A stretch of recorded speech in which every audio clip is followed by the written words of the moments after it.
Hey everyone, my name is Ryan Rayburn. I serve as the Director of Eastern Europe for Apologetics on Mission.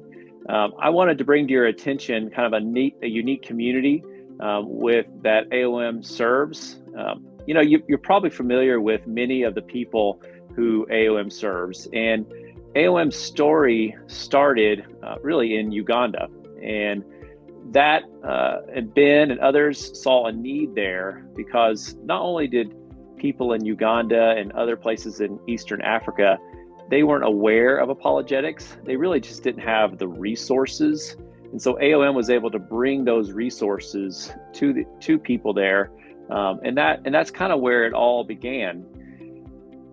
The area that I serve in Eastern Europe, and particularly in the Balkans, is different. It's a different group of people. It's a different context. It's a different culture. When I became more aware of Croatia in particular, and I started going there more regularly, I noticed that the people there were on fire for Christ. They loved the gospel, and they are very well informed. Many of them knew about apologetics. They knew of the big apologetics name in Western culture. They knew a lot of the popular apologists in America. They watched their videos. They listened to their podcast. I would say, as a percentage, many of them knew more apologists than your basic person in church in the United States. I think that's safe to say. The challenge that they have is that there's so few. If you think of Croatia in particular, there's about 4 million people in Croatia. The vast majority are Roman Catholic. Depending on who you ask, there's somewhere in the range of 5 to 10,000 evangelicals in Croatia. So it's a very small community in general. And then a lot of them who feel the call to action are young.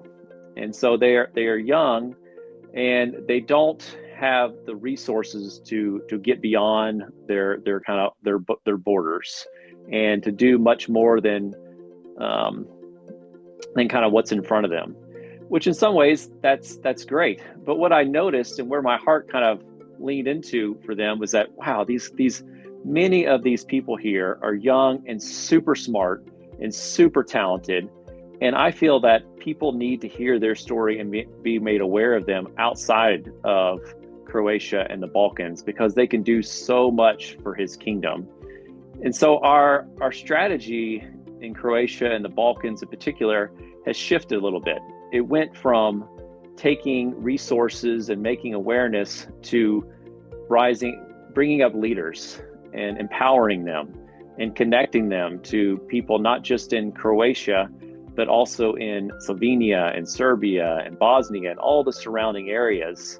And really just to grow that community of leaders to then turn inward and serve their church in the Balkans. And then honestly, to take that and spread even beyond Eastern Europe, because there are some incredibly talented people there. So what that looks like practically, that means connecting them together. That means planning for future conferences. That means creating own resources that they can design themselves. And so that takes a lot of time. That takes a lot of money. That takes a lot of other resources that may be different than what we do in other places around the world.